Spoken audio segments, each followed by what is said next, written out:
vai continuar repercutindo todas as informações que Yasbek trouxe para a gente agora com o nosso colunista do CNN Money, Gilvan Bueno, está comigo hoje de novo. Bem-vindo sempre. Gilvan, consegue enxergar algum sinal de negociação ou essa guerra comercial tem potencial de avanço e estrago no mundo?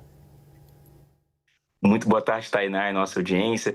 Uma alegria estar aqui falando com você. Sim, eu consigo enxergar algumas oportunidades de negociação, principalmente na fala do Donald Trump, que foi uma fala diferente, quando ele começou a culpar governos anteriores por esse problema. Foi a primeira vez que ele teve um recuo na sua fala e falou: olha, esse problema não é meu, ninguém teve a coragem de fazer o que eu estou fazendo, e eu acredito que a culpa não é minha, é de governos anteriores. Aí ele voltou a um ataque ao Barack Obama. Foi estranho falar isso, passou até pelo Biden, foi direto pelo Barack Obama. Então vejo sim um sinal de negociação.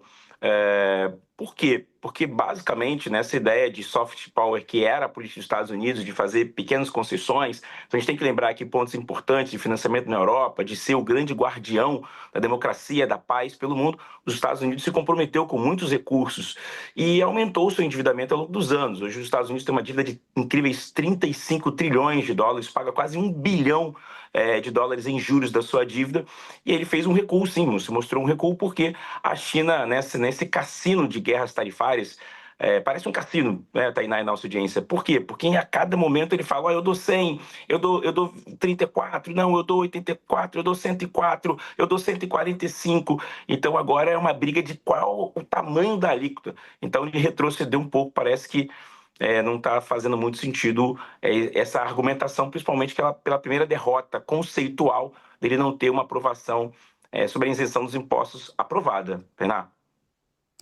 Obrigada, Gilvan. Você volta ainda, né? Estou aqui com você. Já, já. Eu já ouvi aqui que é na sequência, então nem desmonta nada. Fica aí. Deixa eu trazer mais uma informação, mais um elemento de análise para a gente. Nos Estados Unidos, senadores democratas pediram uma investigação para descobrir se alguém do círculo próximo do presidente Donald Trump lucrou com a pausa das tarifas. 2 senadores enviaram uma carta ao chefe de gabinete da Casa Branca e ao gabinete de ética do governo. A investigação seria sobre a suspeita de insider trading, ou seja, sobre o possível uso de informações privilegiadas para negociações na Bolsa de Valores. É ilegal que funcionários do governo façam negócios com base em informações que receberam em suas funções oficiais. Logo antes de pausar as tarifas recíprocas em 10% por 90 dias, Donald Trump chegou a publicar nas redes sociais: este é um ótimo momento para comprar, fecha aspas. O anúncio oficial provocou um salto nos principais índices de Wall Street. Gilvan Bueno, vem para cá. Como é que o mercado reage a essas investigações? São investigações que têm potencial de seguir adiante? Sim, são investigações que têm oportunidade de seguir em diante. Aqui eu vou fazer 2 contextos, uma com a legislação americana e outra com a legislação brasileira.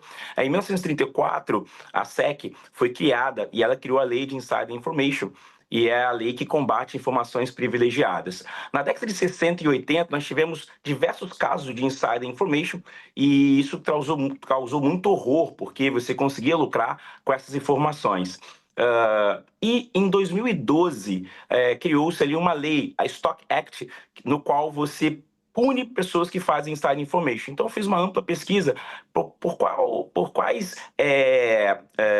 políticos americanos que foram afetados por essa ideia de inside information. Existe sim uma ampla expansão de pessoas, de políticos americanos que foram punidos por isso. E, curiosamente, em 2018, um republicano de Nova York chamado Chris Collins, ele foi punido. Ele ficou 26 meses e mentiu para o FBI, foi acusado de fazer inside information e foi perdoado, curiosamente, Tainá, por Donald Trump em 2020. Ele sofreu ali o perdão.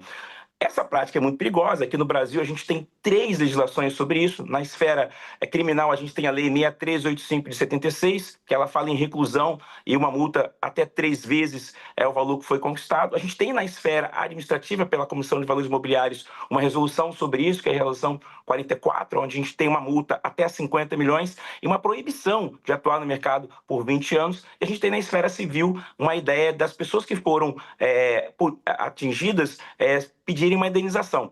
Por que eu fiz essa correlação, Tainá, em nossa audiência? Porque nos Estados Unidos a gente tem uma lei que só foi criada em 2002, que é a Stock Action, e no Brasil a gente tem uma ampla legislação para punir, na esfera criminal, na administrativa e na civil. Então, e dizer que sim, já foi alguém atingido sobre essa questão, isso existe nos Estados Unidos, é uma prática muito perigosa, mas aqui no Brasil a gente tem uma legislação muito severa contra isso. Nos Estados Unidos, alguns legisladores falam que não existe uma legislação tão severa quanto a nossa. Então, sim, pode-se abrir investigação, desde que prove, mas, historicamente, só o Chris Collins foi uma pessoa que foi punida por isso e era um legislador político de Nova York. Obrigada, Gilvan, pelas suas análises. O Gilvan vai, volta. Como é que está a situação de Gilvan Bueno com a gente hoje? É sempre um mistério, Gilvan. Vamos deixar o mistério no ar, quem sabe, né? Obrigada.